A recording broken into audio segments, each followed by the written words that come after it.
A poor girl gave away her only meal to a hungry stranger. She had no idea who he really was. What happened next changed her life forever. Sit back, relax, and find out as we delve into this emotional story. In the heart of Lagos, on the dusty corner of Broad Street, there stood a small wooden table. Behind it sat a young girl named Amarachi. She was 19 years old, with tired eyes and worn-out clothes. Every day, she sold small plates of jollof rice and fried plantain to people passing by. The money she made was little, but it was enough to buy medicine for her sick mother. Amarachi's mother, Mrs. Grace, had been bedridden for months. The sickness was eating her from the inside, but they had no money for proper treatment. So Amarachi worked from morning until night, selling food under the hot sun, praying that one day things would get better. Life was hard, but she never stopped smiling. She believed that kindness was free, and even when you have nothing, you can still give something. That afternoon, the sun was burning hot. Amarachi wiped sweat from her forehead as she packed up her last plate of rice. It was meant to be her dinner. She had not eaten all day. Her stomach made a low sound, but she ignored it.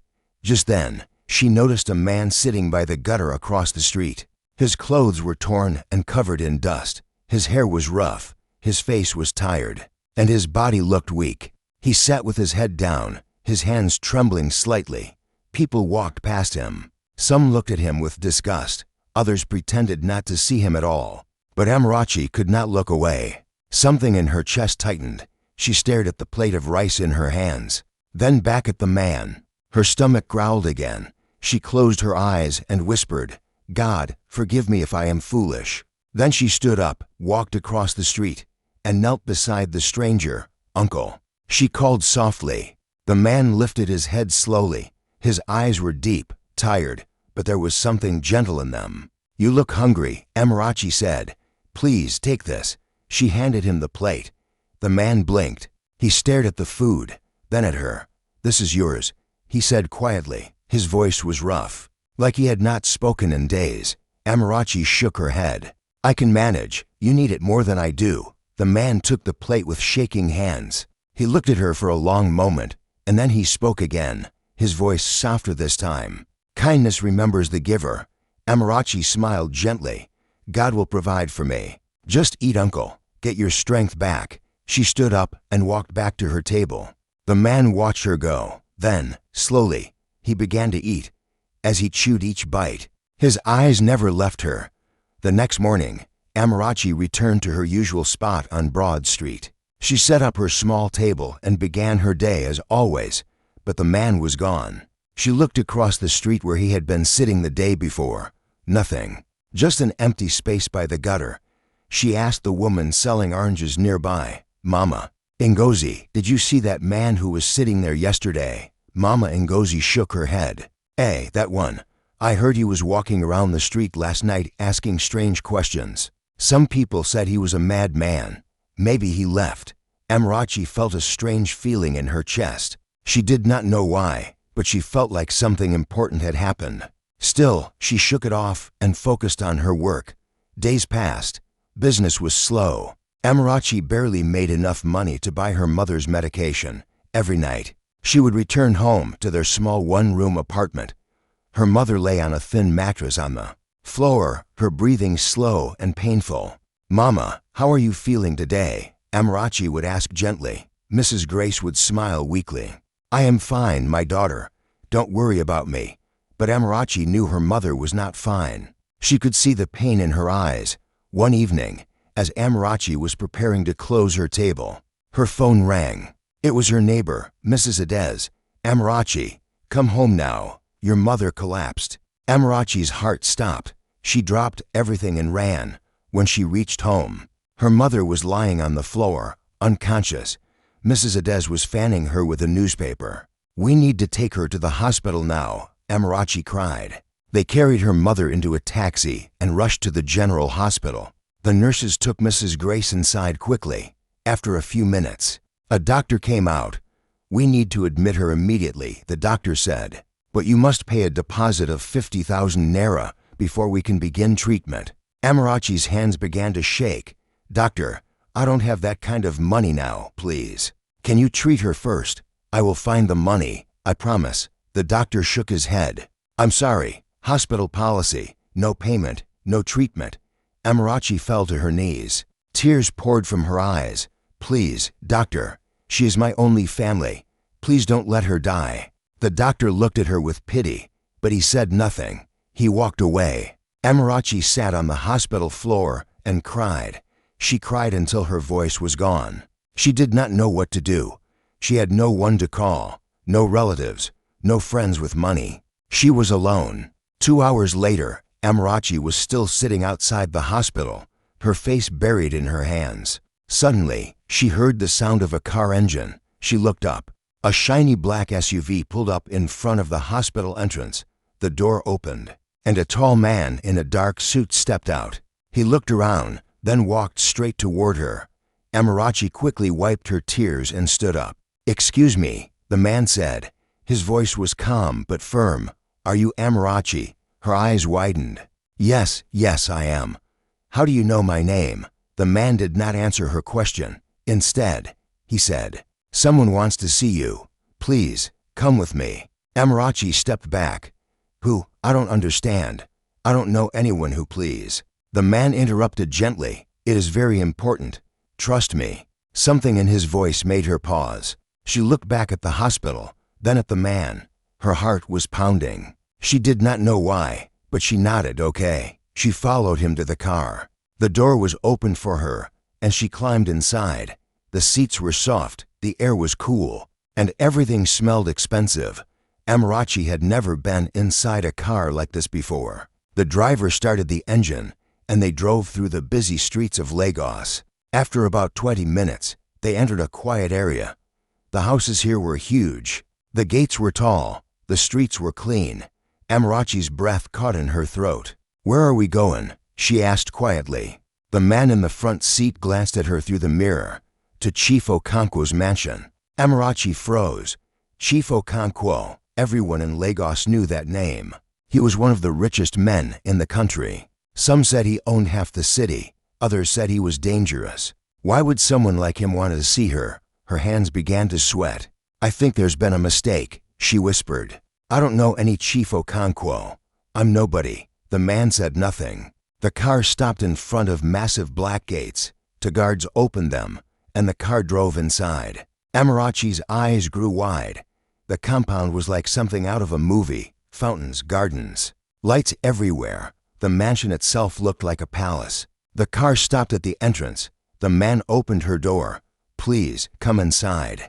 Amarachi stepped out slowly, her legs shaking. She followed the man through the tall doors into the mansion. The inside was even more beautiful. Marble floors, golden lights, paintings on the walls. Everything looked expensive.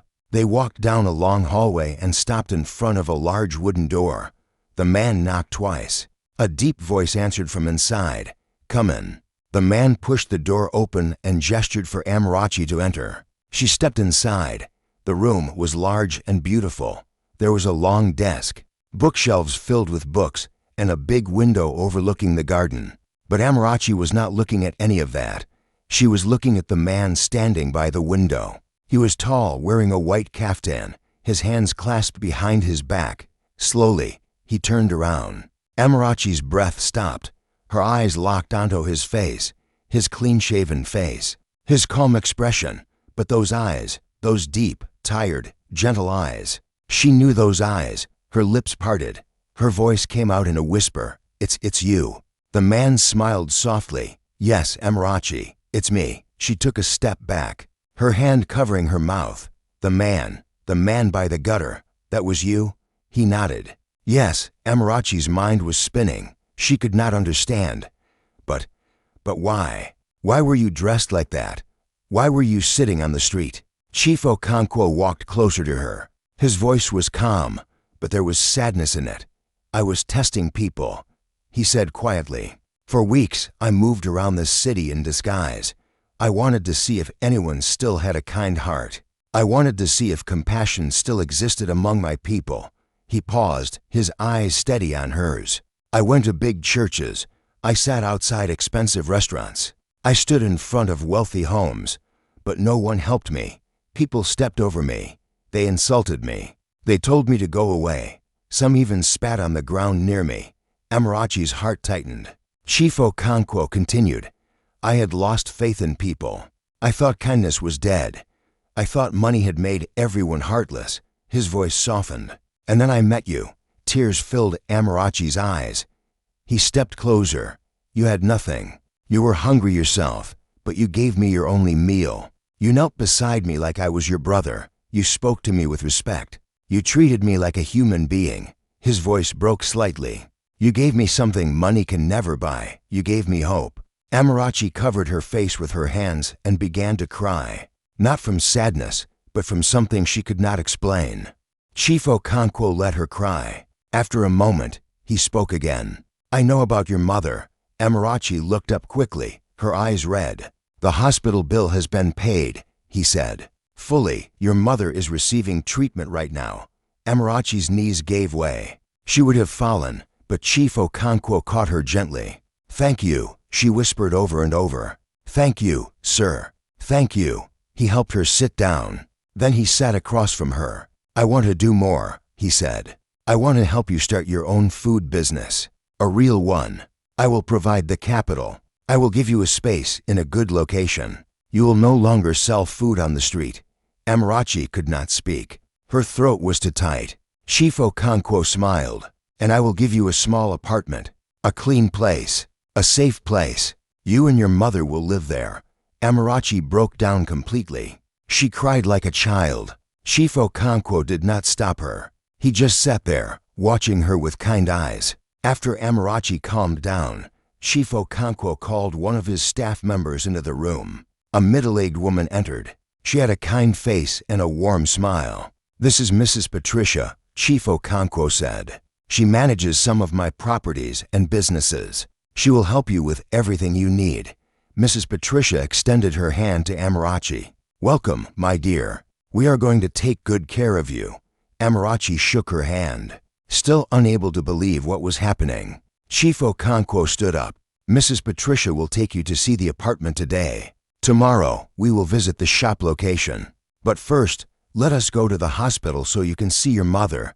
Amarachi nodded quickly. Yes, please. I need to see her.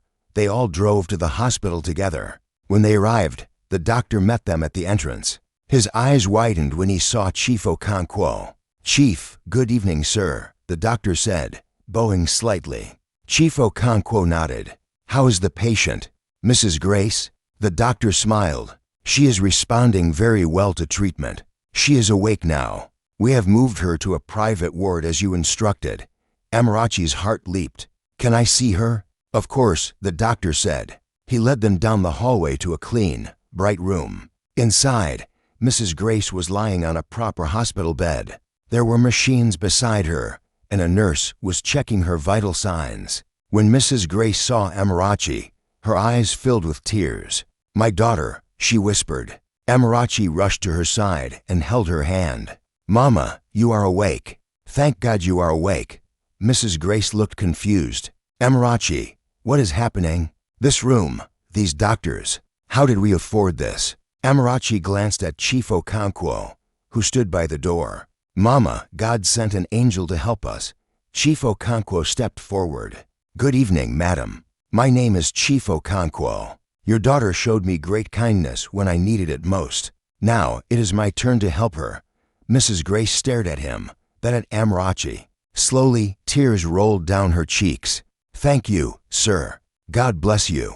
God bless you abundantly. Chief Okonkwo smiled gently. You have raised a wonderful daughter. The world needs more people like her. He turned to Amarachi. I will leave you two alone for now. Mrs. Patricia will come back tomorrow to pick you up. Amarachi nodded. Thank you, sir. Thank you so much. After Chief Okonkwo left, Amarachi sat beside her mother and told her everything. She told her about the stranger by the gutter, about giving him her last plate of rice, about how he disappeared, and about the shocking revelation. Mrs. Grace listened with wide eyes. When Amarachi finished, her mother held her hand tightly. My daughter, do you see what your kind heart has done? You sowed a seed without knowing where it would grow. And now look, God has multiplied it back to you. Amarachi rested her head on her mother's shoulder. "I was just doing what you taught me, Mama. You always said, help people even when you have nothing." Mrs. Grace kissed her forehead. "And I am proud of you."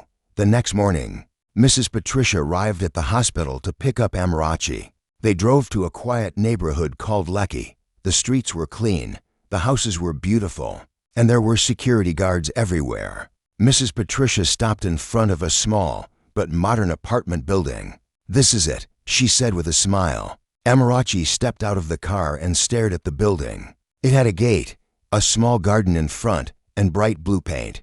Mrs. Patricia unlocked the gate and led her inside. The apartment had 2 bedrooms, a sitting room, a kitchen, and a bathroom. Everything was new. The furniture was simple but comfortable. The walls were freshly painted.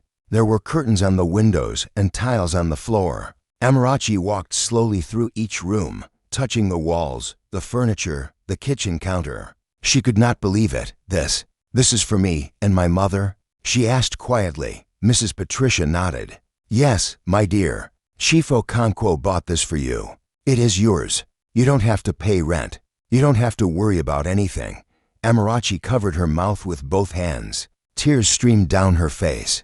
"I have never had a place like this. I have never even dreamed of a place like this." Mrs. Patricia placed a hand on her shoulder. "You deserve it, Amarachi. Your kindness has opened doors you never knew existed."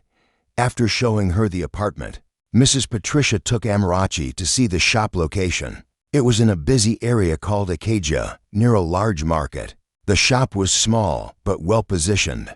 It had a counter, space for cooking, and tables outside for customers to sit. "This will be your restaurant," Mrs. Patricia said. "Shifo Kankwo has already paid for the rent for 2 years. He will also provide you with everything you need to start: pots, gas cookers, plates, spoons, ingredients, everything." Amarachi could not stop crying. "How can I ever repay him?" Mrs. Patricia smiled. "You already did. You gave him something more valuable than money. You gave him hope. Over the next 2 weeks, everything was set up. Shifo Kankwo hired a carpenter to build proper tables and chairs for the restaurant. He sent someone to buy all the cooking equipment. He even hired a young man named Daniel to help Amarachi with the cooking and serving." Amarachi chose a name for her restaurant. She called it Blessing Bowl. When Mrs. Patricia asked why, Amarachi smiled and said, "Because 1 bowl of rice changed my life the day before the restaurant opened." Shifo Kankwo visited Amarachi at the shop. He looked around, nodding with approval. "You have done well," he said. "This place looks welcoming." Amarachi bowed slightly. "It is all because of you, sir. I can never thank you enough." Shifo Kankwo shook his head. "No, Amarachi, it is because of you. Your kindness planted the seed. I am just watering it." He paused, then spoke again. "I want to tell you something. When I was sitting on that street, I was not just testing people. I was also testing myself. I wanted to see if I still believed in goodness. I wanted to know if my wealth had made me blind to the struggles of others."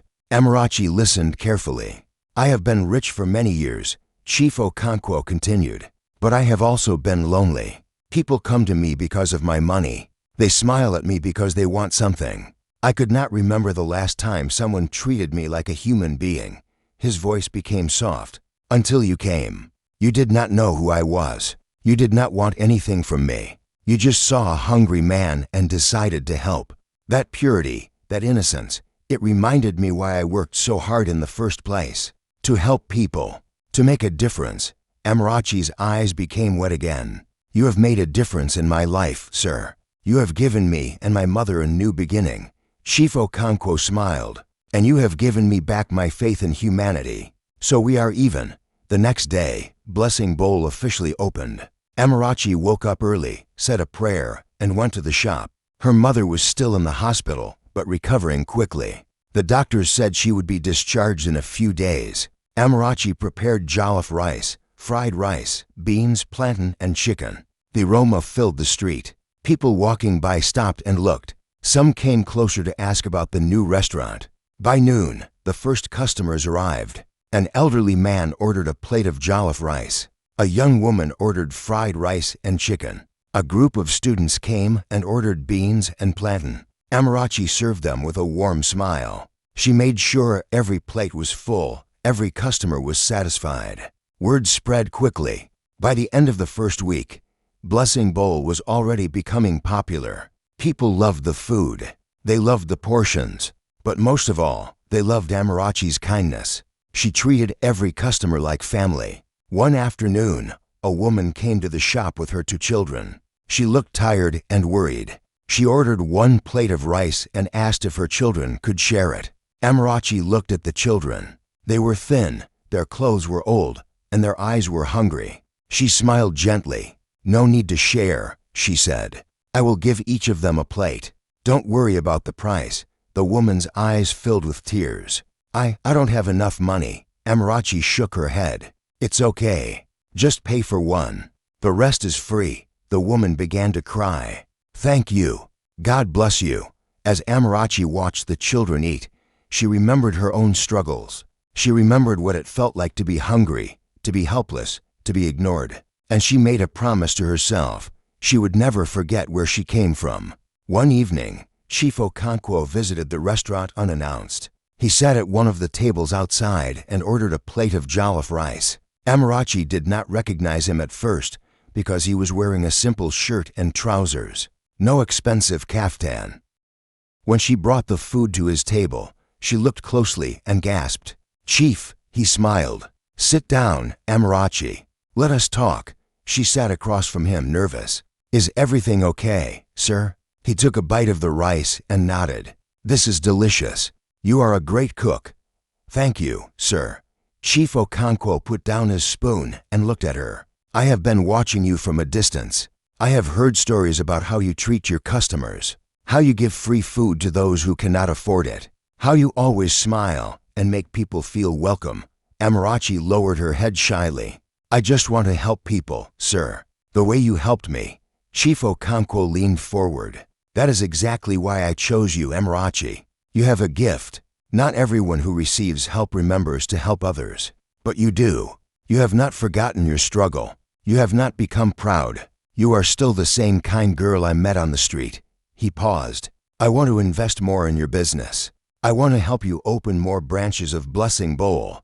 I want your kindness to reach more people." Amarachi's mouth fell open. "More branches, sir. I don't know if I can manage that." Chief Okonkwo smiled. "You can, and I will guide you. Mrs. Patricia will help you. You will learn. But I see something special in you, Amarachi. You are not just a cook. You are a leader. You have the heart to build something great." Amarachi did not know what to say. She just nodded, tears rolling down her cheeks. Over the next few months, life changed completely for Amarachi. Her mother was discharged from the hospital and moved into the new apartment. Mrs. Grace cried when she saw the place. She walked through every room, touching the walls, thanking God. "My daughter, we are truly blessed," she whispered. Amarachi hugged her tightly. "We are, Mama, we are." Business at Blessing Bowl continued to grow. More customers came every day. Some traveled from far just to taste the food. Amarachi hired 2 more people to help with the cooking and serving.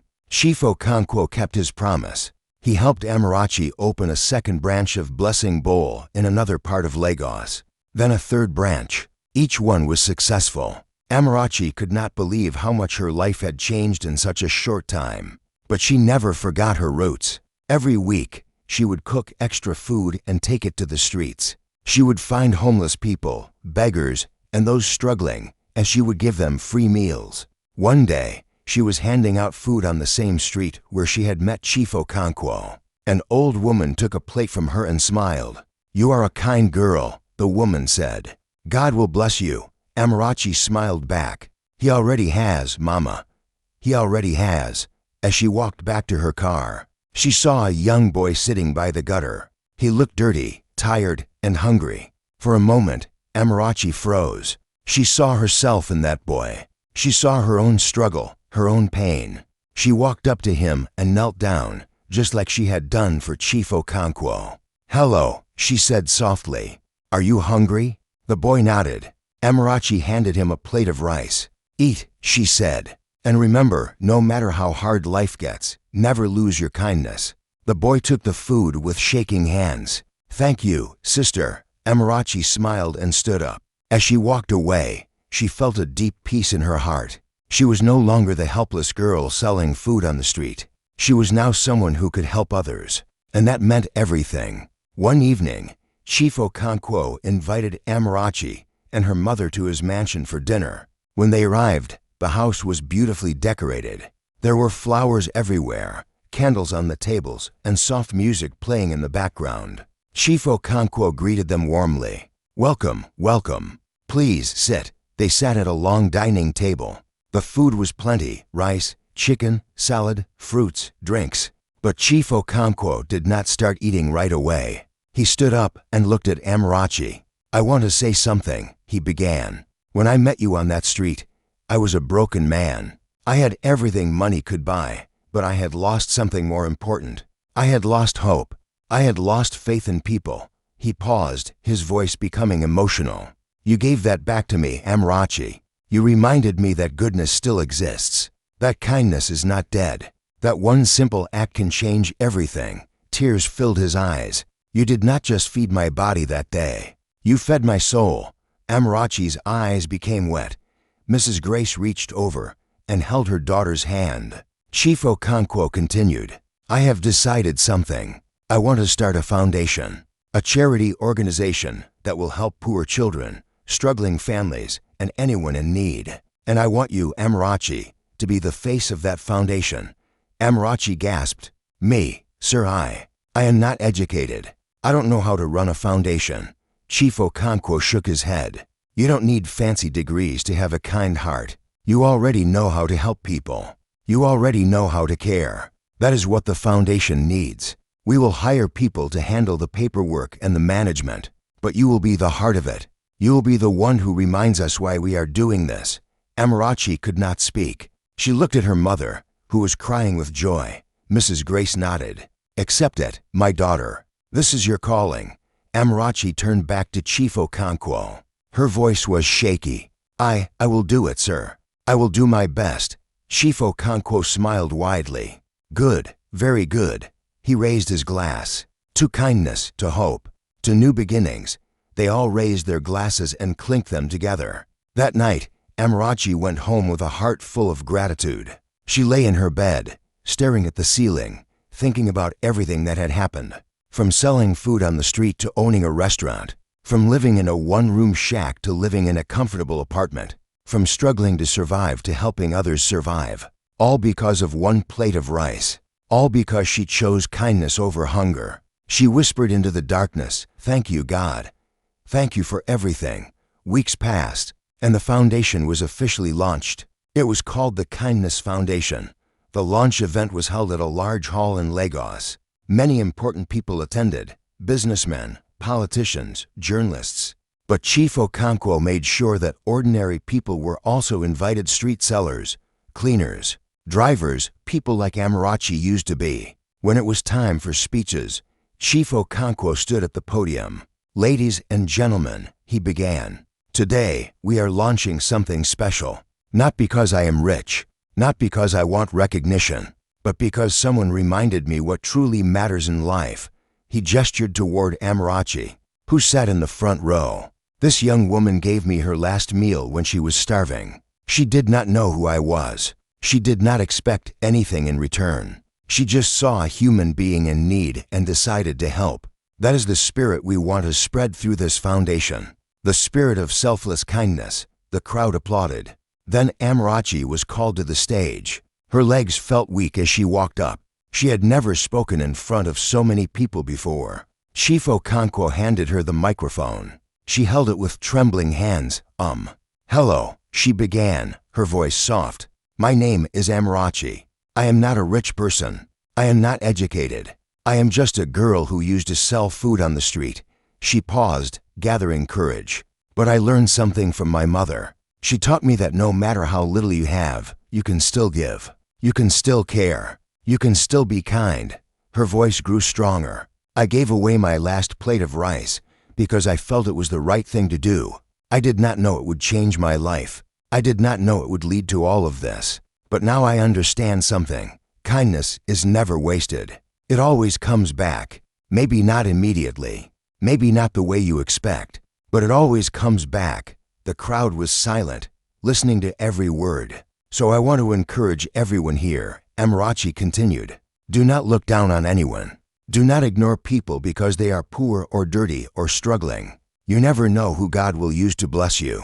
You never know which stranger carries your miracle. She looked at Chief Okonkwo. Thank you, sir, for seeing me, for believing in me, for giving me a chance. I will never forget where I came from, and I will spend the rest of my life helping others the way you helped me. The crowd erupted in applause. People stood up, clapping and cheering. Some were wiping tears from their eyes. Chief Okonkwo stood beside Amarachi and placed a hand on her shoulder. You are going to do great things, he whispered. Amarachi smiled through her tears. Months turned into a year. Blessing Bowl expanded to 5 locations across Lagos. The Kindness Foundation helped hundreds of families, paying school fees for children, providing medical treatment for the sick, giving food to the hungry, and supporting small businesses. Amarachi worked tirelessly. She visited schools, hospitals, markets, and streets, always looking for people who needed help.